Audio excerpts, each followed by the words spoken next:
Tudo bom, pessoal? Legal? Eu estou aqui e hoje recebi uma visita de uma pessoa muito importante e interessante para a nossa discussão com relação ao caso Robson. Lembra do menino negro que foi amarrado pelos pés e as mãos de costa, arrastado naquela UPA de forma totalmente absurda? Pois é, estou com o irmão dele aqui, Carlos. Olá, galera. Obrigado, doutor. Legal. Nesse turbilhão todo, o que está sendo mais confortante está sendo esse carinho que você está dando para nós, essa parceria que você está fazendo com a gente, porque assim, a gente não tem hoje o Robson no foco da situação, né? É um menino negro, periférico, que vocês podem dizer que seja mimimi, mas não é, essa é a realidade deles. Só para vocês terem uma ideia, meu nome é Carlos, eu tenho 35 anos, eu sou o irmão mais velho do Robson.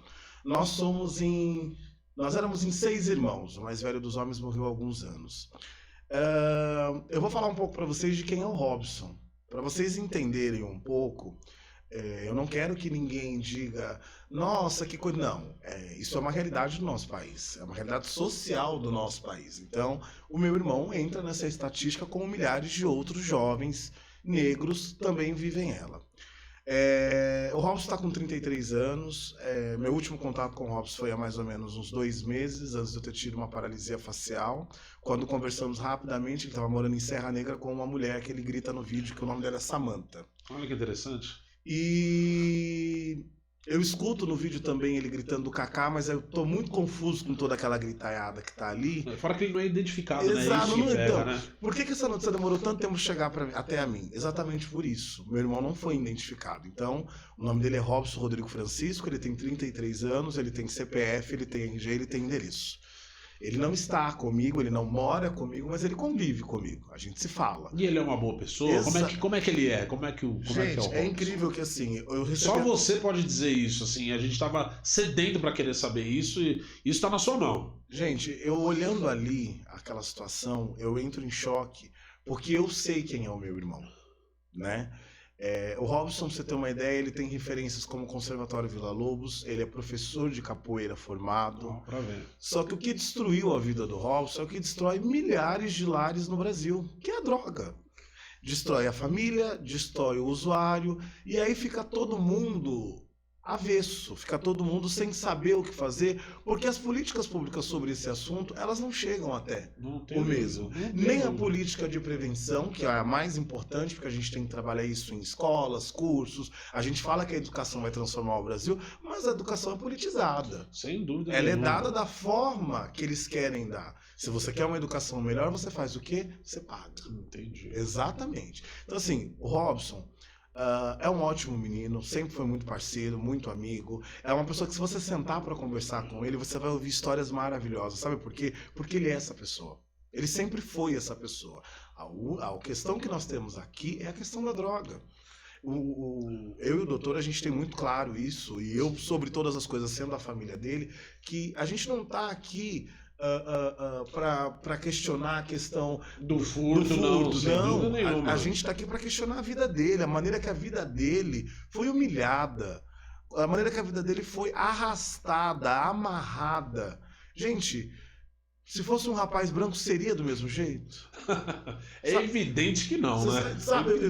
Você sabe quantas vezes, todas as vezes que eu assisto o vídeo, eu faço algumas perguntas muito simples que eu vou devolver para vocês, e tudo bem de falar que é mimimi, e tudo bem de falar que é os 5 minutos de fama, então eu vou usar meus 5 minutos de fama para lembrar que o Robson, assim como milhares de outros Robsons, porque tem famílias aí buscando filhos que foram mortos e desapareceram, e que a gente não sabe onde está essa alçada. Por quê? Porque ela está bem escondida. O Robson, ele traz um alerta para uma sociedade que está valorizando a agressão contra a vida.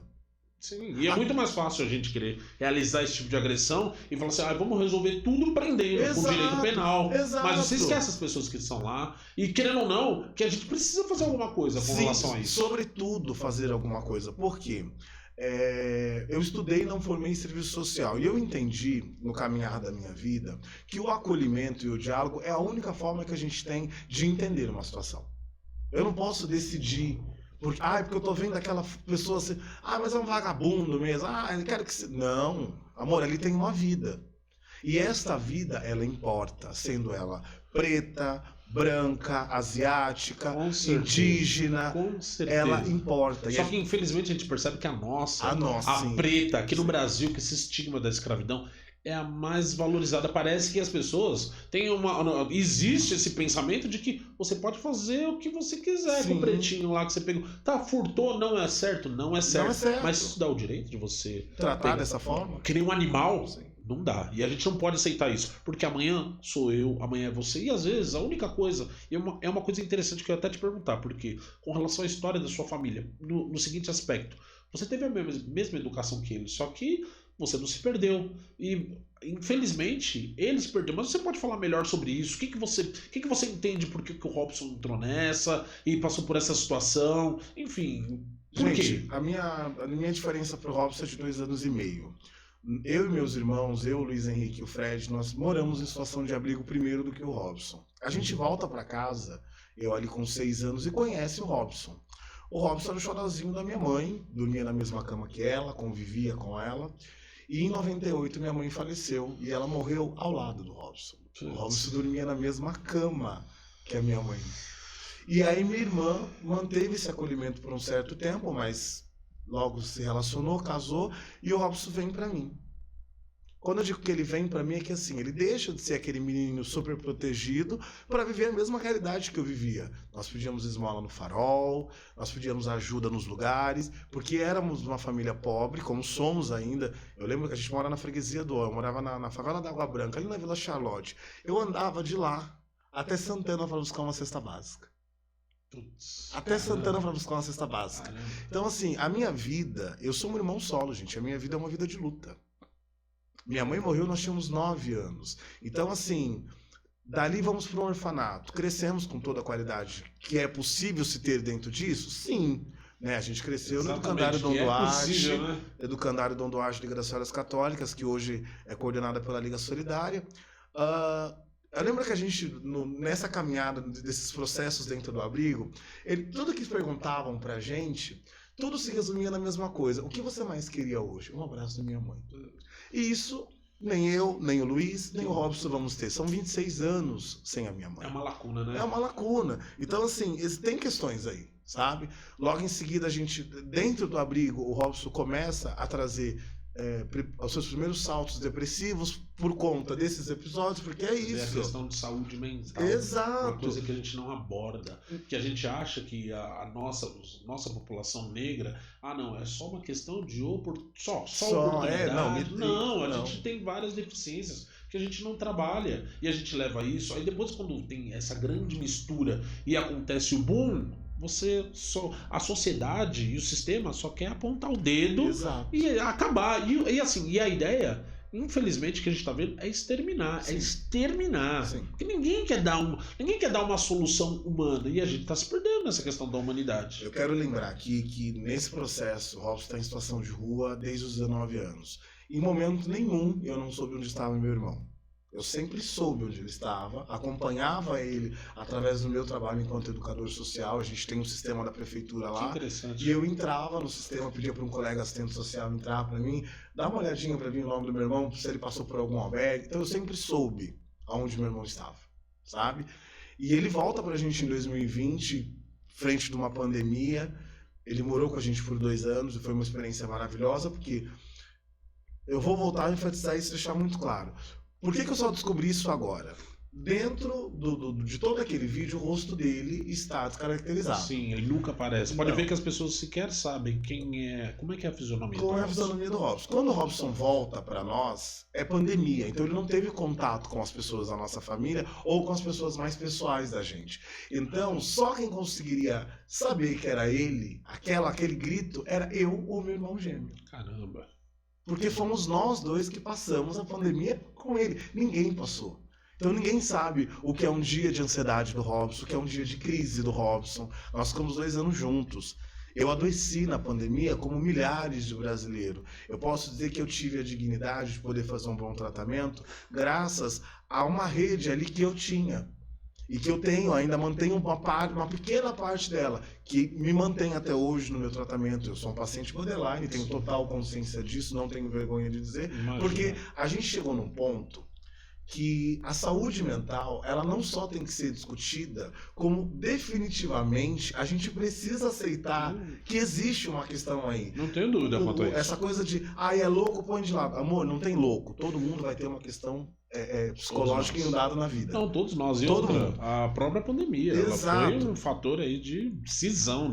Eu digo que eu também tive meu ponto nesse aspecto, não tenho a menor dúvida. Então vamos trabalhar o acolhimento. E foi exatamente o que a gente fez com o Robson. O Robson, ele volta para tratamento no CAPS. O CAPS foi incrível dentro das suas possibilidades, porque é uma rede que quer também fazer, mas que tem essa coisa do que é possível mesmo, mas né? Que legal, que ele também tem essa consciência, para você ver que assim, as pessoas o animalizam, mas ele é uma pessoa, exato, como qualquer outra. Exato. Então, assim, se a gente quiser, a gente vai só focar nesse aspecto e detalhe, vamos ser bem sinceros, se focar num aspecto pura e simplesmente de um furto. Não, ninguém está dizendo que é certo. Não é. Mas assim, as pessoas estão justificando um furto para você fazer absurdos. E detalhes, esses absurdos normalmente vêm para nós, para a população preta. Nós somos os primeiros a sofrer a degradação e a diminuição do que é ser humano, da noção de ser humano. Infelizmente é isso. Eu pontuo que eu não estou aqui para questionar e nem demonizar nada, mas é claro que a gente precisa parar de romantizar a atitude policial quando é agressiva. A gente precisa parar de romantizar isso. Porque parece que as pessoas ficam felizes, elas são sádicas, né? Um vagabundo, né? Que legal, vão matar. Não, gente, a gente precisa antes disso também entender que é uma pessoa. E outra coisa, muitas vezes isso acontece. E aí, por exemplo, eu tô aqui, né, bermuda, camiseta, doutor de terno, não sei o que. Não, o doutor eu não vou mexer porque ele tá de terno, mas eu não estou de terno. Eu não tenho a menor dúvida quanto a isso. Porque decidiu, mas mesmo assim, porque já aconteceu comigo e meu primo, pra você ter uma ideia, o William, ele trabalha na área de marketing, ele comprou o carro dele, ele conseguiu o sonho do seu carro zero. Sim. E ele morava em Curitiba, mas até que em São Paulo já aconteceu, e nós saímos muito juntos. Então, você imagina, 2 homens negros dentro do ônibus. 2 homens negros, pobres, negros, homossexuais, porque os dois são. Pois é um assunto bem interessante, uma pauta bem interessante nesse aspecto. Gente, já chegou o policial passar na nossa frente, ver a gente entrar no carro, que ele abriu com o alarme que estava na mão dele, e assim, ser nítido ali, ó, E ele perguntar, esse carro é seu, ninguém? Também passei exatamente por isso. Eu falo, meu Deus do céu, então quer dizer, só quem pode ter um carro desse é quem tem condições. Pois é, e o que você falou é tão interessante, porque o que eu passei é bem próximo do que você disse. Não. Eu já era advogado, só que a diferença é que eu não estava de terno e gravata. Exato, entendeu? Eu estava de camisa normal e boné. E aí eu fui abordado com toda a violência possível. E aí você imagina, só quem pode ter escola é quem tem condições? Então, meu primo tem condições, ele trabalha numa empresa bacana, ele estudou e ele ganha uma grana bacana e o sonho dele era o carro. Então, assim, eu não posso decidir o que você vai ter ou deixar de ter por uma roupa, por um cabelo. Pois é. Eu não posso. Isso marca muito. Gente, o Robson, ele traz de volta aqui discussões que a gente está tendo todos os dias e que vamos continuar tendo quanto for necessário. Olha, ter. A polícia é uma instituição, gostando ou não, muito importante para a sociedade. Exato. Se ela não existir, vai existir a barbárie. Nunca vou falar mal da polícia nesse aspecto. Nunca mesmo. A questão Só que não é ela precisa realmente estar trabalhada nesse sentido de evitar esse ódio por pobre, de ter um atendimento ultra diferenciado, porque não é diferenciado, ele é ultra diferenciado. Assim, as pessoas pobres que visivelmente, que às vezes estão numa condição de, querendo ou não, uma higiene um pouco mais precária, tá ali dormindo ali na pessoa em condição de situação de rua, ele é tratado como um lixo. A gente vai perdendo a humanidade com relação a essas pessoas, e a polícia não deixa de ser parte da sociedade, ela também vai se desumanizando com essas pessoas. Eles trazem para o cuidado e a ordem, porém, esse cuidado e a ordem não está humano. Isso, e a gente tem que sempre brigar pela natureza humana na melhor forma possível, porque nós convivemos em sociedade e nós vivemos em interdependência, porque amanhã eu vou encontrar ele lá no... qualquer um outro, lá no farol, lá na rua. Você não vai viver no seu mundinho isolado de todo mundo, né? Eu acho que no final das contas, assim, até pra gente resumir e finalizar aqui, enfim, porque o tempo já é escasso, o que você teria a dizer, assim, que você sente que é relevante nisso, o que você tira de conclusão, e principalmente com relação ao Robson, o que você acha que a gente deveria abordar esse assunto, ver isso aí, o que você tem a acrescentar nesse aspecto? Gente, bom, Robson, o jovem negro tem nome, é Robson Rodrigo Francisco. E o jovem negro tem família. Tô eu aqui e quero dizer para você o seguinte: eu sou um irmão solo. Eu passei a minha vida inteira lutando com as questões dos meus irmãos e eu não vou desistir agora, sabe? Por mais difícil que seja, eu sei o quanto isso também já me adoeceu, mas eu não posso ser avesso a algo tão cruel, sabe? Porque é o meu irmão, mas quantos irmãos meus de cor passaram por isso? Olha, meu caro, justamente, adorei o que você disse, porque é justamente isso que nos move aqui, sabe? Esse é um dos motivos da gente estar aqui, inclusive.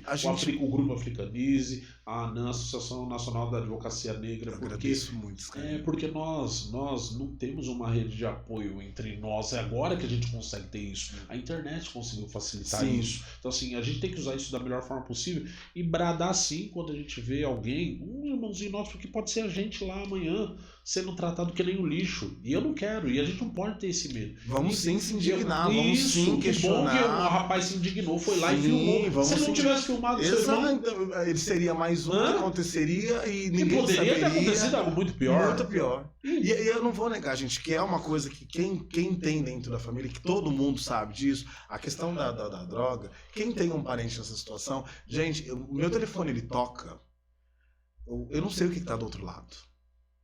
Eu já passei por isso com o meu irmão mais velho, quando o telefone tocou e me trouxe a notícia de, teu irmão foi atropelado na Avenida Dutra. Naquele momento eu não sabia o que fazer, porque você para imaginar, a droga ela tem um tamanho tão grande. Então assim, vamos lembrar que o que o meu irmão está passando é uma questão de saúde. Saúde pública. Exato. Não é uma questão só jurídica, mas sobretudo social e saúde, gente. Então, quero agradecer mais uma vez a todos vocês por esse apoio, por esse suporte. Vou continuar nessa luta, sim, eu acho válido. Por essas e por todas que eu idealizo, quando eu expresso no meu cabelo, na minha voz, na minha dança, no meu canto, na minha vida. Adorei, porque a gente não pode perder quem nós somos, né? Exato, doutor. Meu querido, obrigado, Carlos. Foi muito bom ter você aí com a gente. E vamos torcer para que tenha um desfecho bacana e que seja respeitado, acima de qualquer coisa, a dignidade das pessoas, de todos os seres humanos. Exato. O que o Robson é. Exato. Tá bom? Fechou.